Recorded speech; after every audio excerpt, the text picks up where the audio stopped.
Praise lord, హల్లెలూయా. కీర్తన గ్రంథం 91వ అధ్యాయం 14వ వచనంలో దేవుడు ఇలాగ మాట్లాడుతూ ఉన్నాడు. అతడు నన్ను ఎరిగినవాడు గనక నేను అతను తప్పించేదను, అతను నా నామము ఎరిగినవాడు గనక, అతను నన్ను ప్రేమించున్నాడు గనక నేను అతను ఏం చేస్తాను, గణపరుస్తానని ఉన్నది. మనం ఆయన నామాన్ని ప్రేమిస్తే ఆయన మనల్ని గణపరుస్తాడు. మనము మనుషుల చేత గణపరచబడతాం. ఎప్పుడు గణపరచబడతాం అంటే మన దగ్గర ఆస్తి ఉన్నప్పుడు, లేకపోతే విలువైన వస్తువులు ఉన్నప్పుడు, మంచి ఉద్యోగం ఉన్నప్పుడు, జనులు, బంధువులు ఎవరైనా అప్పుడు మనల్ని గణపరుస్తారు, గౌరవంగా చూస్తారు. మనం వేసుకున్నటువంటి బట్టలను బట్టి కూడా గౌరవిస్తారు. కానీ దేవుని యొక్క మనసు మనకున్నటువంటి పై రూపాన్ని బట్టి ఉండదు.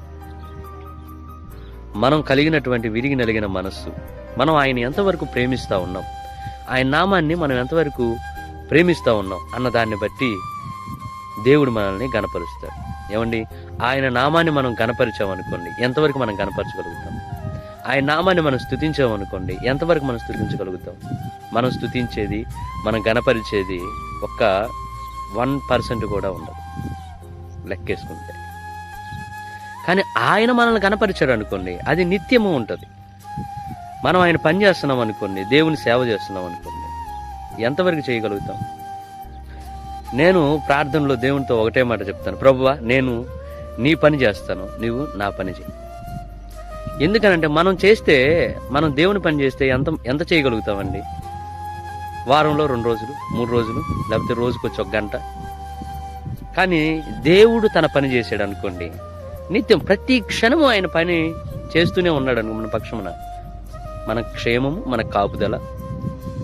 అందుకనే ఆపదలో నేను అతన్ని తప్పిస్తాను, అతన్ని గొప్ప చేస్తాను, అతని దీర్ఘాయువు చేత నింపుతాను.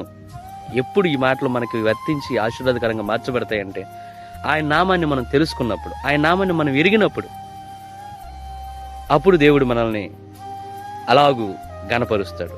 సర్వోన్నతుని చాటును నివసించేవాడే సర్వశక్తిమంతుని నీడను ఆశ్రయించేవాడు. మనం ఎప్పుడైతే అలాగుంటామో దేవుడు ఆ 91వ అధ్యాయంలో ఉన్నటువంటి ప్రతి ఆశీర్వాదమును మనకి సిద్ధపరిచి ఉన్నాడు. ఆ ప్రతి ఆశీర్వాదమును దేవుని యొక్క కృపలో మనమందరము పొందుకుందుముగాక. ఆమెన్.